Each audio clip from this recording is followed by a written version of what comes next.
Hermanos míos, si queremos vivir vidas en la manera que Dios quiere que vivamos, en un mundo caído, en una sociedad pagana, si queremos vivir sin resentimientos contra las personas a quienes estamos llamadas a alcanzar, debemos entonces, hermanos míos, recordar siempre nuestra misión, ordenada por Dios dentro de esta sociedad. Debemos vivir como ya hemos sido instruidos, hermanos míos, en los capítulos anteriores de esta carta y por supuesto toda esta carta. Una iglesia, hermanos míos, de sana doctrina debe, escuche bien esto, debe producir familias cristianas sanas dentro de la iglesia. En una iglesia donde se predica la palabra, la sana doctrina, hermanos míos, debe de haber familias sanas. El plan de Dios, el plan de salvación de Dios requiere iglesias fuertes. Iglesias, hermanos míos, que proclamen y vivan la realidad del evangelio transformador, de tal modo que sea atractivo para los perdidos. La pregunta para esta iglesia es, esta mañana, ¿qué tan atractivas son nuestras vidas, hermanos, allá afuera? En la manera en cómo proclamamos y vivimos lo que proclamamos. Recordemos siempre, hermanos, que el evangelio transforma nuestras vidas, adorna lo que proclamamos. Debemos meditar siempre en la gracia que se nos ha sido dada para llevar vidas transformadas, vidas que lleven mucho fruto. Eso es lo que el Señor nos está mandando esta mañana. Así que pasemos al primer punto, hermanos míos, fieles en la enseñanza. Versículo 8 comienza diciendo ahí, palabra fiel es esta, dice el apóstol. Aquí vemos, hermanos míos, una vez más al apóstol Pablo incluyendo su frase característica en las epístolas pastorales. Palabra fiel es esta, dice él. Esto, hermanos míos, es una expresión que Pablo utiliza 5 veces en sus cartas y para siempre lo hace siempre para enfatizar una verdad de mucha importancia. Esta expresión lo vemos en 1 de Timoteo 1:15, 1 de Timoteo 3:1, 1 de Timoteo 4:9, 2 de Timoteo 2:11 y por supuesto en el pasaje de esta mañana. Es una expresión muy común para Pablo para enfatizar una verdad de suma importancia. Por ejemplo, vemos en 1 de Timoteo 1:15 que dice, palabra fiel, ahí está, y digna de ser aceptada por Dios. ¿Cuál es esta palabra fiel? Sigue diciendo que Cristo Jesús vino al mundo para salvar a los pecadores, entre los cuales yo soy el primero. Aquí vemos una tremenda verdad. Los cristianos sabemos y creemos esta gran verdad y decimos amén y agradecemos al Señor porque Cristo vino al mundo a morir por pecadores. Y dice Pablo, y entre los cuales yo soy el primero. ¿Se ve usted así como un pecador, hermano? Esta es una tremenda verdad. Otro ejemplo de esta expresión de Pablo es ahí mismo en 2 de Timoteo 2:11 que dice, palabra fiel es esta, que si morimos con Él, también viviremos con Él. Esta es palabra fiel. Nosotros creemos esto. Bueno, vemos entonces estos 2 ejemplos con respecto a esta expresión de Pablo que cada vez que él la utiliza es para enfatizar una tremenda verdad. Pero hay un detalle ahí que quiero que miremos que es de suma importancia. No sé si ya lo notaron en estos 2 pasajes que leímos. Pablo dice palabra fiel y luego dice lo que quiere enfatizar. Pero aquí en Tito 3:8, la pregunta sería para Pablo, ¿no? Pablo, ¿cuál es aquí la palabra fiel? Porque en los otros versículos hemos visto que él dice palabra fiel y luego dice esa verdad. Y Pablo nos contestaría, ¿no? Bueno, es lo que ya dije en el párrafo anterior. Lo que ya dije en los versículos 4 y 7, esa es palabra fiel. Vemos entonces, hermanos míos, que el énfasis al usar esta expresión es la misma. Solo que en los otros textos, él dice la frase y luego enfatiza una verdad a lo que sigue. Y aquí en Tito 3:8, él utiliza la misma expresión, pero después de comunicarnos una verdad de mucha importancia. Hermanos míos, y es que si esta gran verdad que el apóstol Pablo ya dijo, si esta palabra fiel que el apóstol ya enfatizó en los versículos anteriores, aún no es una realidad en su vida, mi gran responsabilidad esta mañana, hermanos, es decirle que usted todavía está muerto en sus delitos y pecados. Usted todavía es un cadáver. Escúcheme bien, hermanos y amigos que nos visitan, si usted no ha creído esta verdad, si usted no contempla esta verdad, si usted no descansa, no abraza esta palabra fiel, usted anda buscando la entrada al cielo por su fuerza.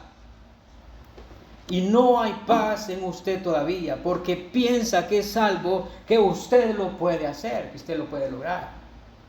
La salvación, hermanos míos, es un regalo de Dios. Lo hemos cantado en todos estos 3 signos. Hay personas que viven creyendo que la salvación es algo que ellos pueden lograr por sus esfuerzos, pero en realidad no es lo que la Biblia nos enseña. Versículo 4, regresemos atrás ahí, versículo 4. Dice Pablo: pero cuando se manifestó la bondad de Dios nuestro Salvador. ¿Cómo? Alguien empezó esa hora. Cuando se manifestó la bondad de Dios nuestro Salvador. Esto nos muestra, hermanos, claramente quién es nuestro Dios. Aquí Él nos revela su carácter, nos revela su misericordia. Vemos que Dios es un Dios bondadoso. Salmo 103:8 dice: compasivo y clemente es el Señor, lento para la ira y grande misericordia. Él es así. Entonces, cuando Dios revela su bondad y su amor para con los hombres, nos salva. Esto se trata, hermanos míos, justamente en ese momento cuando nuestro Señor Jesucristo muere en la cruz por nosotros y nos resucita. Ahora, esto no quiere decir que es aquí en este momento, hermanos míos, donde Dios es donde empieza a amar por primera vez, o donde Dios empieza a ser bondadoso por primera vez. No, hermanos.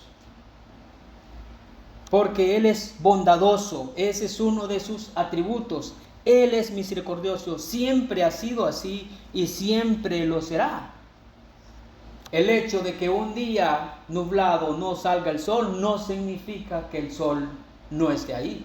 Y que cuando el sol aparece, cuando esta nube se quita, no significa que es que el sol empieza a manifestarse. No, hermanos míos, el sol siempre ha estado ahí. De la misma manera, Dios es bondadoso, siempre ha sido así. Él siempre ha sido un Dios de gracia. Su gracia siempre ha estado ahí y se manifestó a nosotros cuando Cristo vino a este mundo a morir en la cruz por pecadores como tú y como yo. Nosotros pudiéramos entender, no pudiéramos entender su gracia, hermanos, su amor, su misericordia. No pudiéramos si no fuera por Cristo. Jamás pudiéramos entender. Mire lo que dice Timoteo 1, 9, 10. Dice: quien nos ha salvado y nos ha llamado con llamamiento santo, no según nuestras obras, sino según su propósito, según su gracia que nos fue dada en Cristo Jesús. ¿Desde cuándo? Desde la eternidad. Era algo que empezó en la eternidad. Reina Valera dice: antes de los tiempos antiguos.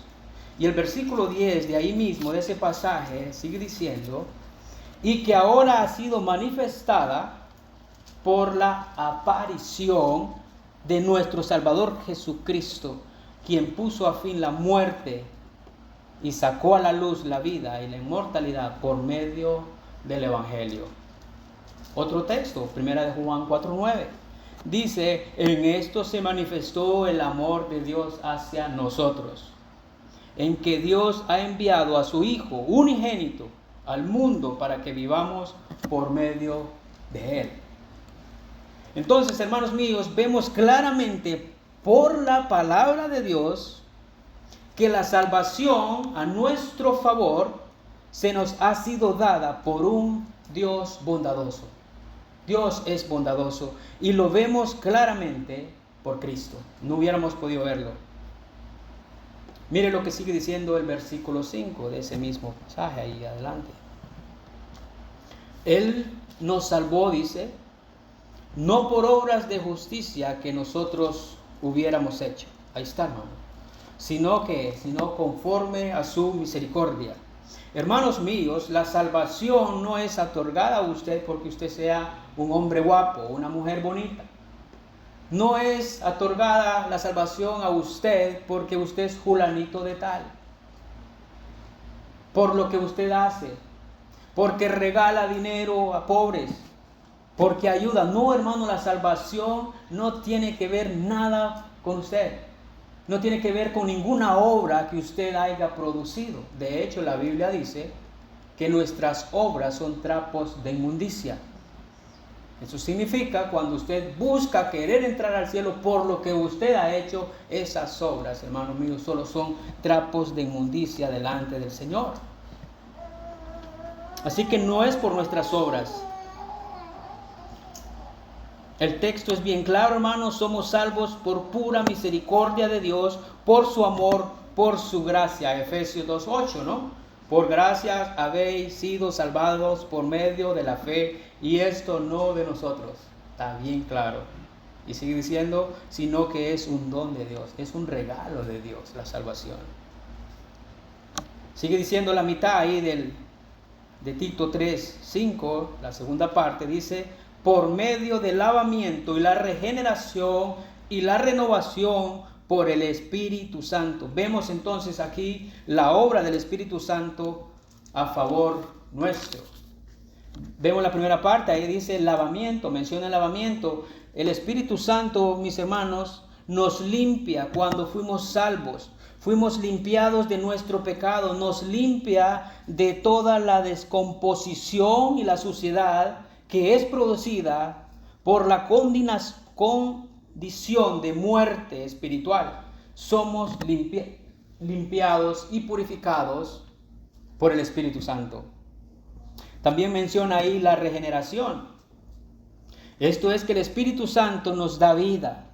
Nosotros estábamos muertos y el Espíritu Santo vino y nos dio vida, nos regeneró. Éramos un cadáver y Él sopló y los huesos muertos recobraron vida. Una persona, hermano mío, sin Cristo está muerta, pero solo la obra del Espíritu Santo lo hace nacer de nuevo. Ahí vemos la importancia de la segunda persona de la Trinidad, de la tercera persona de la Trinidad. Sigue diciendo la renovación.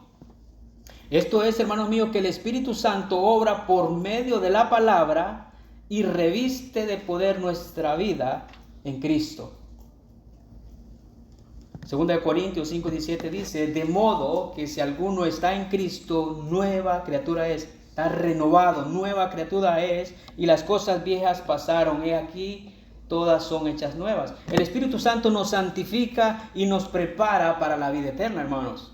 El Espíritu Santo nos da vida espiritual, sustenta nuestra vida espiritual, reviste de poder nuestra vida espiritual y garantiza que nuestra vida espiritual se convertirá en vida eterna, porque Él es el sello o la garantía de la vida eterna, Efesios 1:13.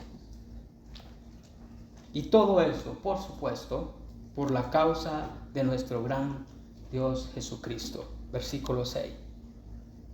Dice que Él derramó sobre nosotros abundantemente por medio de Jesucristo nuestro Salvador. Todo es por la causa de Cristo, hermanos. Su muerte en nuestro lugar y por nosotros es el medio y el único medio de nuestra salvación. Y ahora somos declarados justos delante de Dios porque Jesucristo y por lo que Él hizo en la cruz del Calvario. Versículo 7. Para que justificados por su gracia fuésemos hechos herederos según la esperanza de vida eterna. Gracias a que Jesús pagó el precio, mis hermanos, por nuestros pecados, estos son quitados por gracia y la justicia de Dios queda satisfecha por completo. Ya no hay más condenación para aquellos que creen en Cristo. Sus pecados han sido quitados y han sido declarados justos delante de Dios. Dios nos declara justo en Cristo, somos justificados en la corte divina. Somos pecadores, pero nos declaran justos porque toma la perfecta justicia de nuestro Cristo y la pone a nuestra cuenta. Y es así como llegamos a ser herederos. Dios nos justifica, hermanos, para hacernos herederos. ¿Cómo puede ser que uno que merece la ira de Dios, un mendigo que merece la ira de Dios por cuanto ha blasfemado, por cuanto ha pecado, merece la muerte y le adoptan para vivir en el palacio del rey? ¡Wow! Eso es impresionante. ¿Cómo puede ser? No como invitado. Una cosa es que a usted lo inviten, otra cosa es que le regalen y le digan esto es suyo. No como invitado, sino como hijo y que es amado como el único hijo bendito y que recibe la herencia del Padre. ¿Cómo entendemos esto, hermanos? ¿Quién es este Dios bondadoso? Nos manifiesta su bondad, su amor, nos salvó, nos da de su espíritu, nos da a su Hijo, muere por nosotros, nos justifica por su gracia y nos hace herederos. ¿Qué? ¿Cómo es eso? Oh, hermanos, qué bendición es esta, sinceramente. ¿Acaso esto a usted no lo llena de gozo? Por eso decía al principio, si usted no ha creído esto, lo que estos versículos nos muestran, hermano mío, ¿qué le puedo decir? Si usted no cree en la gracia de Dios, si usted no cree en el Hijo de Dios, que ha venido a morir en su lugar y que ha sido justificado, hermano mío, no hay nada que hacer. No puede ser salvo por otro medio. El único medio de salvación es Cristo. Y es así entonces como llegamos a la expresión de Pablo a Tito. Palabra fiel es esta. Pues claro que sí es palabra fiel y la abrazamos, la contemplamos, descansamos en ella porque la hemos creído. Dios nos salvó. Es maravilloso, hermano mío, la gran verdad que estos versículos nos han enfatizado. Dios siempre ha sido un Dios lleno de gracia. Y Él nos dio su gracia desde antes de la fundación del mundo. Solo que nosotros, hermanos míos, la experimentamos cuando Cristo muere por nuestros pecados y el Espíritu Santo aplica la salvación a nuestras vidas. Es cuando vemos que la gracia de Dios y su bondad entonces siempre han brillado tan fuerte como el sol siempre ha sido así. Nosotros los que hemos creído no podíamos verla, pero con la aparición de nuestro Cristo, ahora la podemos ver con claridad y podemos alabar y glorificar al Dios Trino. Esto es palabra fiel. Vemos que el apóstol Pablo sigue diciendo entonces ahí en el versículo 8, después de decir su expresión de palabra fiel, y sigue diciendo: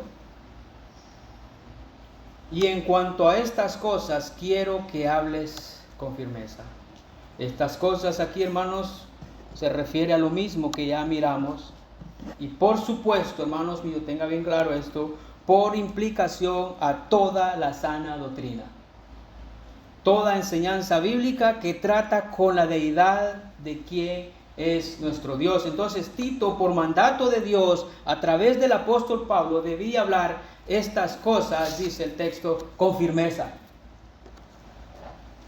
Pablo le dice a Tito, insiste con firmeza. Esto quiere decir no permitir que nadie te desvíe. Esto es palabra de Dios, es la sana doctrina, y no permitas, Tito, por favor, que nadie te desvíe. Quiero que insistas en estas cosas, quiero que enfatices estas cosas, que tu ministerio, Tito, sea dominado, sea caracterizado por enfatizar la enseñanza de la sana doctrina de la gracia de Dios. Tito, hermanos míos, y todos aquellos ancianos, ¿se acuerdan aquellos ancianos que habían sido designados? Capítulo 1, ahí en la isla de Creta. Y todos los predicadores de sana doctrina de hoy en día, hermanos, deben de decir la verdad siempre. Tienen que insistir con firmeza en la enseñanza de la sana doctrina de la gracia de Dios, ya sea que la gente quiera o no. El llamado al predicador, al pastor, es de que debe de ser fiel a la palabra de Dios, sea que la gente quiera escuchar o no quiera escuchar. Lo mismo le dice a Timoteo, 2 Timoteo 4. Dice ahí: en la presencia de Dios y de Cristo Jesús, que ha de juzgar a los vivos y a los muertos por su manifestación y por su reino, te encargo solemnemente. Más le vale a Timoteo obedecer con estos testigos que le pone Pablo. Y le dice, versículo 2, predica la palabra, insiste a tiempo y fuera de tiempo, amonesta, reprende, exhorta con mucha paciencia e instrucción. Vemos el mismo mandato aquí entonces en Timoteo. Timoteo debía predicar lo que está escrito. No importa lo que la gente quiera escuchar, tú predica, Timoteo, la palabra de Dios. Lo mismo le dice a Tito. Y fíjese ahí cómo termina el texto, porque es de mucha importancia. Podemos agarrar la firmeza y empezar a utilizarla mal. ¿Cómo termina ahí? Dice, con mucha paciencia. Insiste en todo momento, pero con mucha paciencia. Otro texto ahí, 1 Corintios 1:22. Siendo fieles en la enseñanza, los judíos ahí pedían señales. Y Pablo le dice, no. Fíjense ahí lo que le dice, 1:22. Porque en verdad los judíos piden señales y los griegos buscan sabiduría. Ustedes buscan eso, le dice Pablo. Pero nosotros predicamos a Cristo crucificado, piedra de tropiezo para los judíos y necedad para los gentiles. Así que cada pastor tiene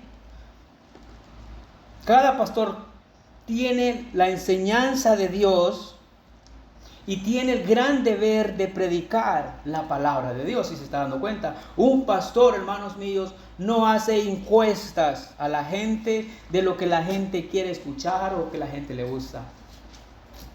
No, el deber de un pastor es de estar firme en esto. Debe de estar firme en esto.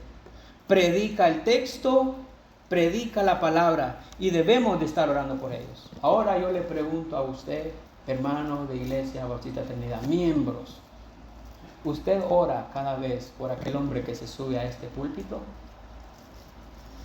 Porque si usted no ora por aquel que se sube a este púlpito, hermanos, usted todavía no se ha dado cuenta la gran responsabilidad que tiene de aquel hombre que se para en un domingo a abrir las Santas Escrituras delante de la presencia. Es una gran responsabilidad. Y más le vale todo aquel que se pare a abrir la palabra de Dios, ser fiel al texto, ser fiel a la palabra de Dios. Un pastor, hermanos míos, puede llegar a diluir su firmeza. Pues claro, es un pecador, es hombre débil. Puede llegar a diluir su firmeza, ya sea por la oposición de los de afuera. Hay pastores que tienen mucha oposición afuera, siendo amenazados por lo que predican. Tal vez aquí no lo vemos esto, pero en otras partes del mundo, por supuesto que sí. Seguramente siendo amenazados. Seguramente amenazan a sus familiares. Y ese hombre puede llegar a diluir su firmeza, hermano, por los de afuera. También puede llegar a diluir su firmeza por los de adentro de la iglesia. Esto no debería ser así. Por supuesto que sí. Vemos muchas iglesias hoy en día así, que han diluido su firmeza al abrir la palabra de Dios, porque les importa lo que la gente piense. O que también puede diluir su firmeza por su propio corazón. Es un hombre pecador, como dije, al ver que la gente en la iglesia no cambia. Él está predique y la gente no cambia. Puede también diluir su firmeza. Un pastor debe predicar lo que el Señor dice, debe de ser fiel al texto, predica el texto, enfatiza el texto, lo que el texto dice.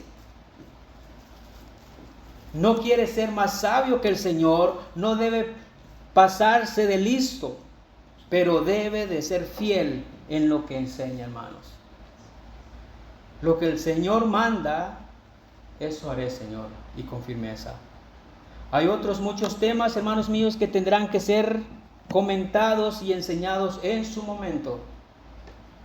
Pero las grandes verdades del Evangelio son prioritarias, por cuanto todo lo demás depende de ellos. Si no estás en Cristo, olvídate del resto. Tenemos que ser claros, hermanos. Un pastor puede sufrir la tentación de querer añadir cosas a la revelación de Dios y buscar en otras fuentes su mensaje. Y se olvida que la obra del Espíritu Santo, hermanos míos, que es una obra perfecta, suele ser firme, pero paulatinamente, despacio, lento. Ellos quieren resultados rápidos y fáciles. No es así como funciona. No es a nuestro gusto, no es como nosotros queremos. El Señor dice, sé fiel al texto, predica la palabra, no diluyas tu firmeza, yo me encargo del resto. Es lo que el Señor hace. Vemos entonces que Tito debía predicar con firmeza, hermanos. Debía predicar con confianza la palabra de Dios, la bondad, el amor, la misericordia de Dios hacia el hombre, de la obra del Espíritu Santo en nuestra regeneración, renovación, de la gloriosa esperanza que tenemos como herederos de Dios. Debía ser firme en hablar y predicar de la doble justificación por la cual somos declarados justos por el sacrificio expiatorio de Jesús y hechos justos por el poder transformador del Espíritu Santo. La doctrina sana, hermanos míos, nos conduce a una vida sana.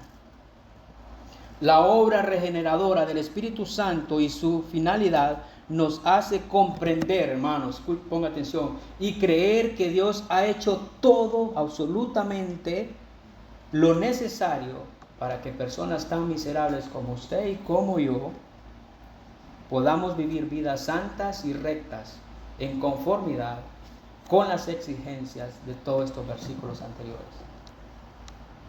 Pasemos al punto número 2 y veamos ahí la finalidad de la predicación fiel.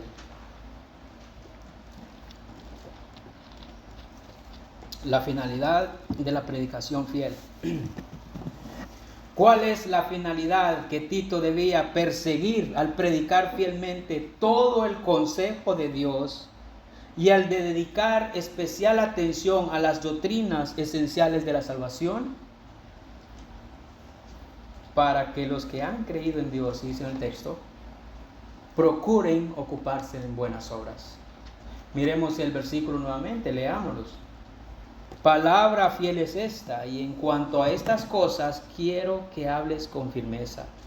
¿Para qué? ¿Cuál es el propósito de hablar con firmeza la verdad del Señor? Para que los que han creído en Dios procuren ocuparse en buenas obras.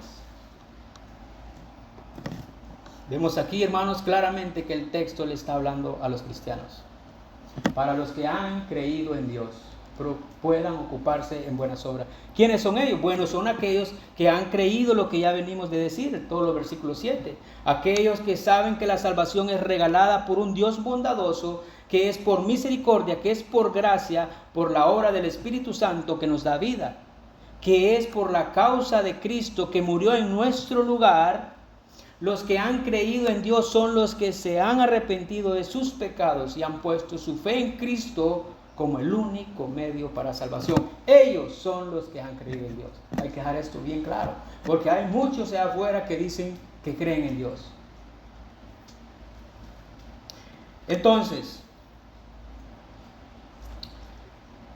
Si nos estamos dando cuenta, hermanos míos, vemos que Tito debía de ser fiel a la enseñanza. Ya vimos esa parte. Y si Tito, por mandato de Dios, hermanos míos, debía enseñar fielmente la palabra, ¿qué de aquellos que han creído en Dios? ¿Qué de aquellos que han creído? También ellos tienen toda la responsabilidad delante de Dios de estar expuestos a la palabra de Dios y al estudio de la misma. ¿Por qué? Porque es un deber, hermano. Si Dios le pide a Tito, escúchame bien, Tito, esto es lo que vas a hacer. No para predicar solo. A alguien le tenía que predicar. Y esos que han creído en Dios, más les vale estar expuestos a la palabra de Dios y al estudio de la misma. Más les vale, hermanos míos. ¿Para qué? Para que se ocupen en buenas obras. Pablo dice que los que han creído en Dios deben escuchar la sana doctrina, deben escuchar de la gracia de Dios para que hagan buenas obras. Hermanos míos, no podemos llegar a hacer buenas obras si no estamos expuestos a escuchar y a meditar de la gracia de nuestro Dios. No podemos. Que Dios te salvó por su gracia. Vemos como que si para hacer buenas obras, Pablo dice, quiero que tenga bien claro esto, porque este es un mandato de Dios, que usted como cristiano que ha creído en Dios debe de hacer buenas obras, pero le dice, pero recuerden esto siempre, que sus obras no te salvan, pero debes de hacer buenas obras. Para que un cristiano se ocupe en buenas obras, se le es necesario de estar escuchando y meditando siempre que Dios me salvó sin mis obras. Mis obras no atribuyen para mi salvación, no. Tenemos un corazón jactancioso, lo hablamos un poco el miércoles. Podemos esquivarnos por ahí. Por eso es necesario estar recordando de la gracia de Dios. Dios me salvó por su gracia, Efesios 2:8, ya lo leímos. Hermanos, en un mundo caído, se nos es necesario esforzarnos a estudiar sobre la gracia de Dios, pasar para ser más santificados, para glorificar a Dios con nuestras vidas y con nuestras buenas obras. Así que vemos por la Escritura que el propósito de enseñar la verdad de Dios y estudiando y meditando en ella va a causar en nosotros hacer buenas obras. Usted debe de estar haciendo buenas obras. Pablo dice, procuren, dice ahí, ocuparse en buenas obras. El verbo ahí de ocuparse es, o se traduce, gobernar o liderar. En otras palabras, lo que Pablo le está diciendo entonces a Tito es que los que han creído en Dios, los cristianos, deben procurar liderar en buenas obras, deben gobernar en buenas obras. ¿Y por qué Dios pide a los cristianos que se esfuercen a liderar en buenas obras? Siga leyendo el texto ahí. Porque estas cosas, dice, son buenas y útiles para los hombres. ¿Para quién? Son buenas y útiles para los hombres. Tus buenas obras, hermano mío, son buenas y útiles para los hombres. Es lo que el texto dice, hermanos. Fíjese algo ahí, lo que el texto no nos está diciendo. El texto no dice que son buenas para la iglesia. Por supuesto van a ayudar en algo, ¿no? Ayudan. Pero el texto no está diciendo eso, tenemos que tener bien claro. No dice que son buenas y útiles para los creyentes, pero dice que son buenas y útiles para los hombres. Estos hombres son todos los hombres del mundo, todas las personas en el mundo, los inconversos, pues, para ellos.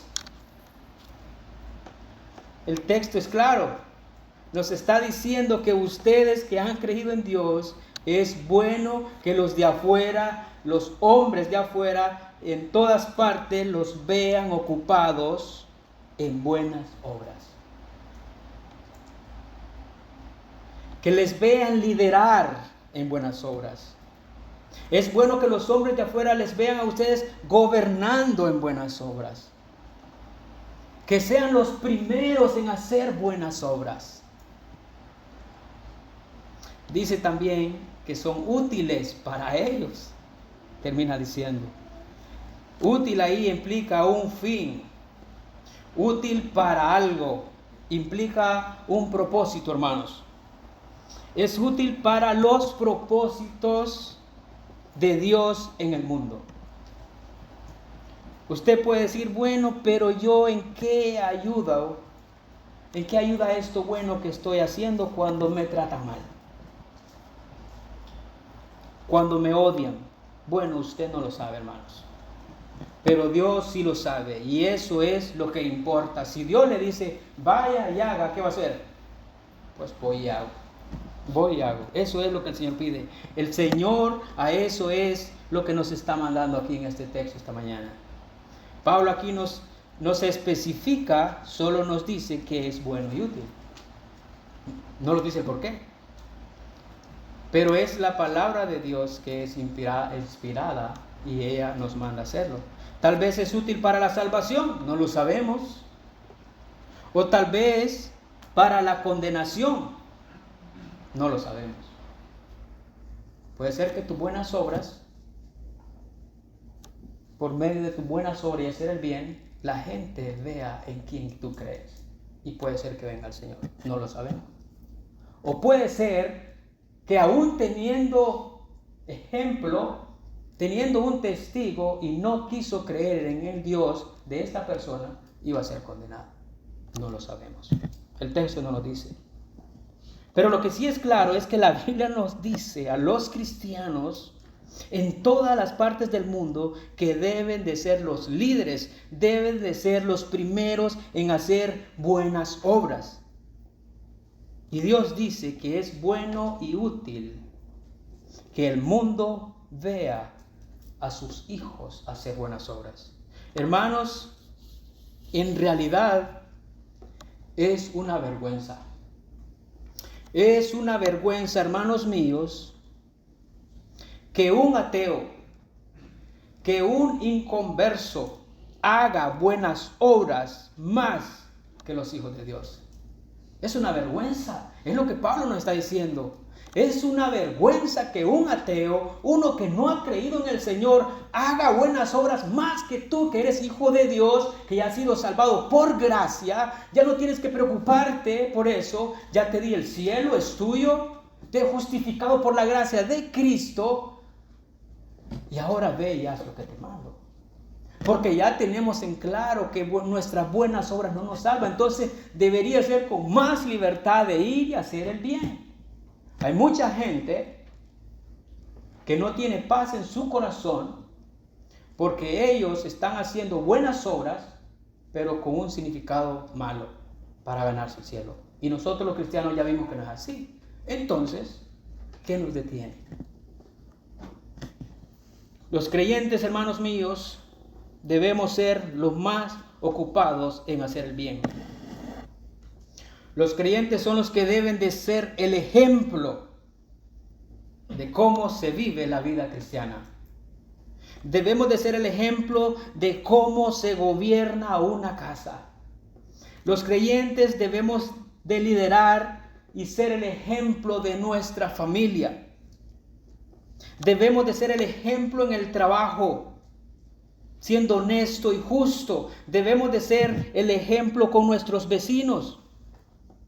Debemos de ser el ejemplo en cómo nos sometemos a las autoridades.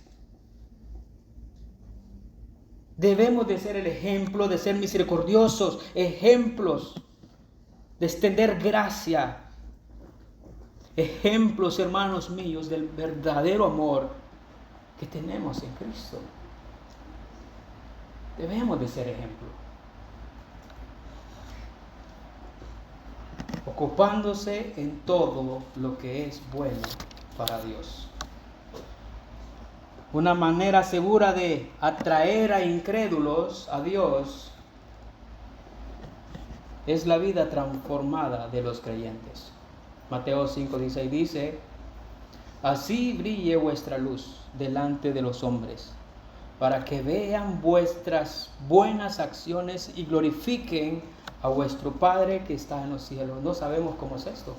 A veces no sé si te ha preguntado, ¿cómo puede alguien glorificar a Dios? Hermano, si el Señor lo dice, solo hagámoslo, no lo cuestionemos.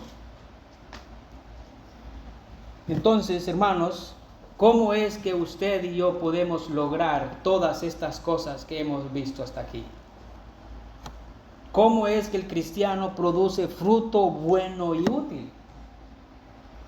Que insistamos en estudiar la sana doctrina, y eso nos va a santificar y nos va a capacitar. La palabra nos capacita y nos hace útiles en este mundo, útil en servicio a los demás.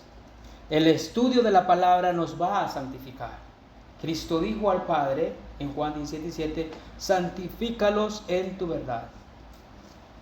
Tu palabra es la verdad. El estudio de la palabra de Dios nos hace más perfectos y preparados para toda buena obra. Primera de Timoteo 3:16. Toda escritura es inspirada por Dios y útil para enseñar, para reprender, para corregir, para instruir en justicia. Versículo 17. ¿Cuál es el fin? A fin de que el hombre de Dios, el cristiano, el que ha creído en Dios, sea perfecto, equipado. ¿Para qué? Para toda buena obra, hermanos. El creyente lleva mucho fruto cuando estudia la verdad. Y cuando no es fructífero, escuche bien esto. En otras palabras, si usted no es fructífero, cuando no es fructífero puede ser porque no estudia o porque no la pone en práctica ya estudiándola, o porque no evita todo lo necio que le impide hacerlo. Pueden ser esas tres, en una de esas estamos. Porque no estudia, porque no la pone en práctica, o porque no evita todo lo necio que le impide hacerlo. Punto número 3. Evitar siempre lo que no produce fruto. Versículo 9 nos dice, pero evita controversias necias, genealogías, contiendas y discusiones acerca de la ley, porque son sin provecho y sin valor. Aquí vemos claramente, hermanos, que Tito no solo debía ser fiel a la palabra de Dios, por supuesto que debía hacerlo. No solo debemos estudiar y estar expuestos a estudiar la palabra de Dios, pero, también evitar con firmeza el problema de la necedad. ¿Por qué? Porque esto no produce fruto. Todo aquello que no produce fruto tenemos que evitar, dice. Este versículo nos muestra aquí, hermanos, 4 tipos de enseñanza que debemos evitar para poder dar fruto. Vemos que dice, la primera ahí, pero evita controversias necias. Pablo le dice a Tito, evita. Este verbo significa, hermanos míos, evadir, esquivar, darse la vuelta o dar la espalda. Un ejemplo es como si usted va por el camino y ve algo atractivo en ese camino, y cuando usted se acerca y lo observa detalladamente, se da cuenta, hermanos míos, que no es provechoso y no edifica. ¿Qué hace? De inmediatamente usted se da la vuelta. Esa es la idea aquí que Pablo nos muestra, que todo aquello que no edifica debemos de darnos la vuelta.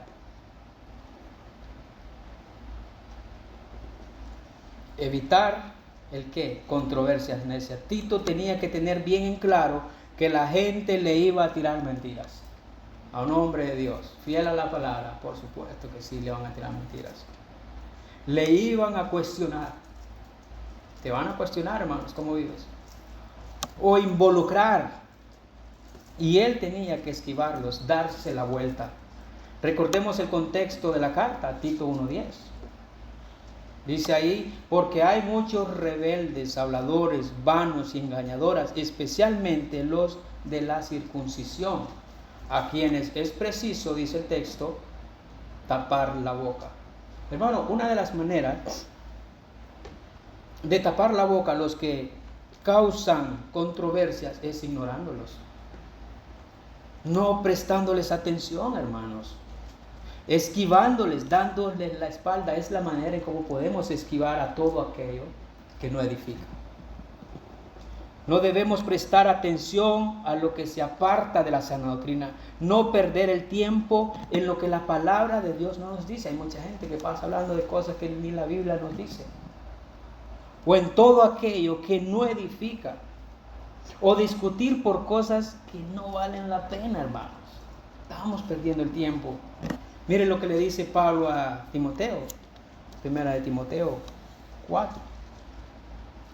Como te rogué al partir para Macedonia, le dice Pablo, que te quedaras en Efeso para que instruyeras a algunos que no enseñaran doctrinas extrañas, ni presten atención a mitos y a genealogías interminables, lo que da lugar a ¿qué? A discusiones inútiles en vez de hacer avanzar el plan de Dios que es por fe. Eso es lo que pasa. Nos impide avanzar el plan de Dios, hermano, cuando no evitamos todo aquello. Entonces, hermano, no debemos de estar peleando por cosas que no producen fruto. No debemos perder el tiempo en discusiones sin provecho. A veces hasta entre nosotros los cristianos se hablan de cosas que no nos ayudan a nada, hermanos. O debatimos por cosas que ni la Biblia enfatiza, como ya dije. Y especulamos y perdemos el tiempo. Y solo nos lleva a discusiones y a vivir amargados. Tito y los demás ancianos en las congregaciones en la iglesia de Creta debían apartarse de toda clase de maestros falsos, los cuales eran destructivos en sentido moral y espiritual. No solo corrompían, hermanos míos, a la iglesia, sino que por sus estilos de vida pecaminosos eran un estorbo inmenso para el avance del evangelio.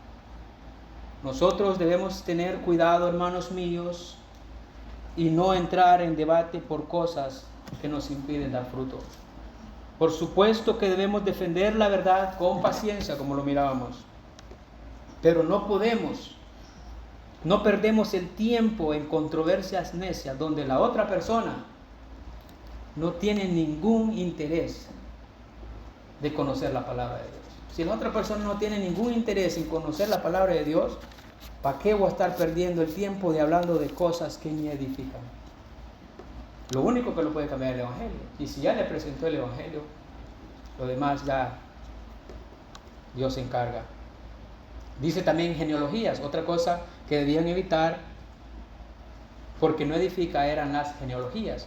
Es obvio, hermanos, que las genealogías de las escrituras son útiles. Eso es cierto. Son inspiradas por Dios. Aquí Pablo, hermano mío, no está refiriéndose a eso. Toda escritura es inspirada por Dios y es útil. Tanto en el Antiguo Testamento como en el Nuevo Testamento, hermanos míos, las genealogías tienen una importancia crítica para determinar el linaje dado por Dios para el sacerdocio, los reyes de Judá o Israel e incluso el Mesías. El libro de Mateo, por ejemplo, empieza así, ¿no? Ya lo vimos. Dice, libro de la genealogía de Jesucristo, hijo de David, hijo de Abraham. Es claro, hermanos míos, que Pablo no se está refiriendo a eso, a estas genealogías. La advertencia más bien de Pablo a Tito se refiere a los incontables interpretaciones caprichosas de tales genealogías que tanto habían fascinado a muchos judíos durante los siglos. A eso se refiere. Se dice, hermanos míos, que los rabinos también tomaban los muchos nombres de las genealogías de los cuales carecemos de información histórica y se inventaban sus cuentos con moralejas de acuerdo con sus propios juicios. Pues claro, ¿no? Aquí agarro estos nombres y hago lo que yo quiero presentar. Era toda una especulación. Era una práctica judía de buscar simbología en las genealogías, o buscaban alguna doctrina en base a ciertos números y cierta cantidad de genealogías. Eso no edifica, esos mitos y especulaciones no llevan a nada. No es para eso que el Señor dejó escritas las genealogías.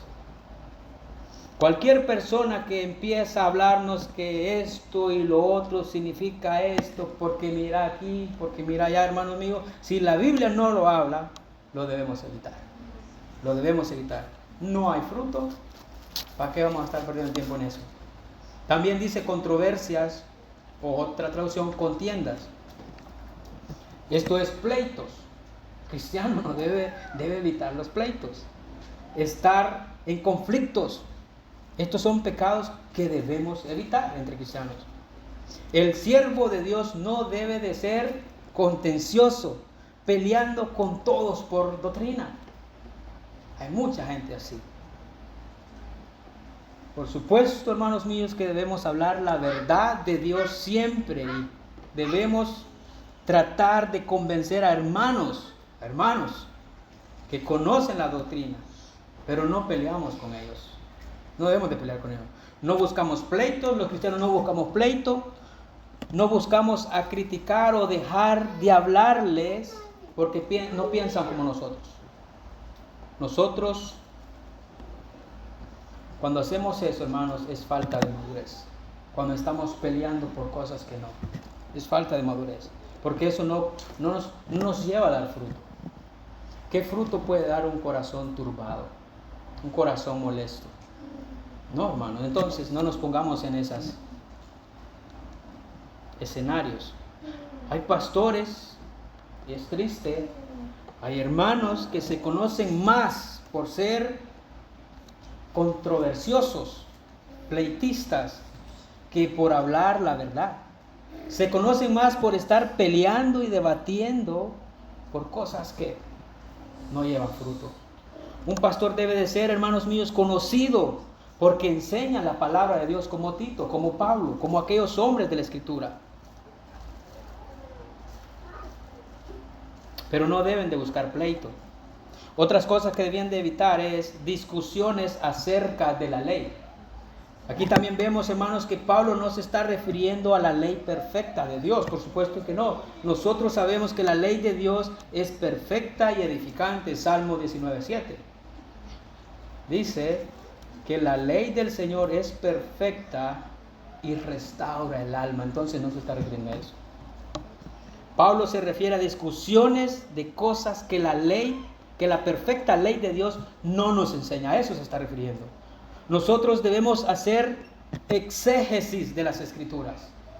Exégesis, debemos de sacar lo que ya está escrito. No debemos de hacer exégesis. Exégesis es ponerle, agregarle a lo que ya está escrito. Nosotros los cristianos debemos de sacar lo que está ahí, no ponerle. No podemos hacer eso, hermanos. Los fariseos enzarzaban discusiones estériles acerca de la ley. Ellos distorsionan la ley de Dios para convertirla en un legalismo. Eso es pecado. Que si debes diezmar o no todas las especias que tienes en el armario. Que si puedes viajar cierta distancia en el día de reposo. Que debes guardar ciertas fiestas. O que debes de lavarte las manos con cierta frecuencia. O abstenerse de ciertas comidas. Podemos suponer que aquí en esta isla de Creta daban mucha importancia a cosas necias, a cuestiones dietéticas, rituales y ceremoniales. Puede ser. Para algunos de estos era más fácil insistir en esto, y por supuesto que es más fácil insistir en aquello, que amar a Dios y al prójimo como a ti mismo.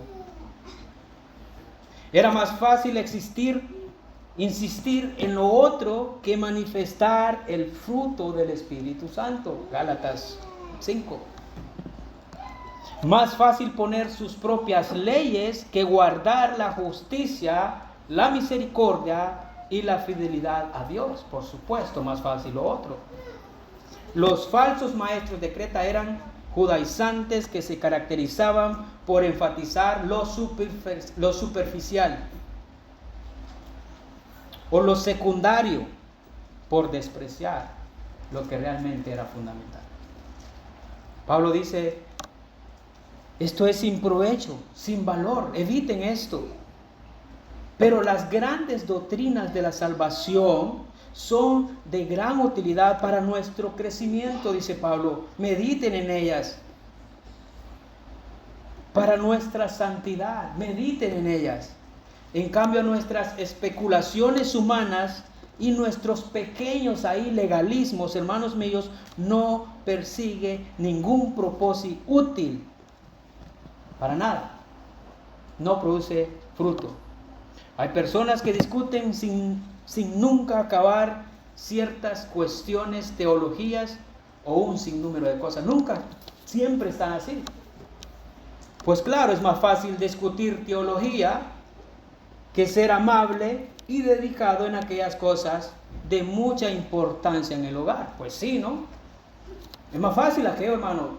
El que realmente está llevando o se está esforzando a llevar las cosas en su hogar como Dios manda, no es fácil.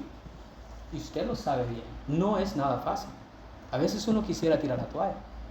Por supuesto, entonces es más fácil estar haciendo aquello que donde el Señor verdaderamente me manda. Es muy fácil discutir lo otro que crecer en el amor al prójimo, la hospitalidad, en la santificación, etcétera, hermanos. Tantas cosas. La enseñanza que Dios quiere que impartamos, que enfaticemos en ella, tiene una finalidad, hermanos. Tiene un resultado en lo que Dios quiere que enfaticemos. La transformación moral y espiritual de nuestras vidas hacia la imagen de Cristo. El crecimiento en santidad y a la práctica de buenas obras. Esto es lo que el Señor quiere. Cristo, hermanos, ya nos libró de cumplir la ley. No queremos regresar ahí. Por supuesto que no. Regresar a eso no edifica. Pablo dice, eso es vano y sin provecho, no produce fruto, no producen buenas obras. Es inútiles, son dañosas, sin provecho, infructuoso, y los que enseñan tales cosas deben de evitarlas. Hermano, imagínense que usted lleva años, lleva décadas de no ver a aquel familiar que tanto ama, que tanto extraña. Y cuando se llegó el día del reencuentro, usted sale corriendo con lágrimas en los ojos porque no lo ha visto y le extraña. Y cuando llega a él, usted se postra a él. Y en vez de abrazarlo y besarlo a él, usted besa la sombra de esa persona. Sería ridículo, ¿verdad? Por supuesto que sería ridículo. Hermanos, de la misma manera ya tenemos a Cristo. ¿Por qué tenemos que regresar a la sombra? No, hermanos, no tiene sentido regresar a la ley judía. Eso es legalismo. Tenemos que vivir lo que realmente edifica. Lo que edifica es Cristo por medio de su Espíritu. Eso es lo que tenemos que buscar, hermanos. Si esta iglesia quiere ser una iglesia, es más, si usted ama esta iglesia, usted, hermanos, va a hacer caso al texto. Porque una iglesia se caracteriza por muchas razones. Una, porque ha creído el Evangelio, por supuesto. Otra, porque permanece firme en la sana doctrina. Porque hay un crecimiento en santidad. Y por supuesto, porque se ocupa en buenas obras. Entonces, hermanos, Iglesia de Bautista Trinidad, para cerrar aquí todo esto, debemos evitar controversias necias, genealogías sin fundamento bíblico. Debemos evitar contiendas, debemos evitar pleitos, debemos evitar discusiones sin provecho porque no dan fruto. Pero sí debemos insistir con firmeza en la verdad, el estudio de la misma, recordando siempre la gracia, la misericordia, el amor, la bondad de Dios, la justificación que tenemos por Cristo y la obra del Espíritu Santo que nos da vida y que nos está cada día preparando para heredar lo que ya se nos ha sido regalado. En eso, hermanos. Y si vivimos así, produciremos buenas obras en Cristo Jesús. Vamos a llevar mucho fruto para la gloria de Dios. Ese es el llamado para esta iglesia aquí esta mañana. Si estás en Cristo, si has creído el Evangelio y estudias la palabra y tienes un amor por la palabra, por reverencia al Señor, hermano, vas a llevar mucho fruto. Oremos. Señor y Padre, te damos gracias, Señor, por este tiempo. Gracias, Señor, por Cristo, por el Evangelio, porque hemos sido salvos por gracia, porque ha sido una obra preparada desde antes de la fundación del mundo, Señor, porque tú eres un Dios bondadoso y nos has hablado claramente, Señor, que es vergonzoso que aquellos que te rechazan a veces hacen mejores obras que tus hijos. Padre mío, que esta iglesia pueda levantar cabeza y poder ocuparse en todo aquello que tú ya nos has hablado en esta carta a Tito, Señor. Todas esas buenas obras, todo lo que tu palabra nos dice de hacer el bien. En Cristo Jesús te lo pedimos, Señor.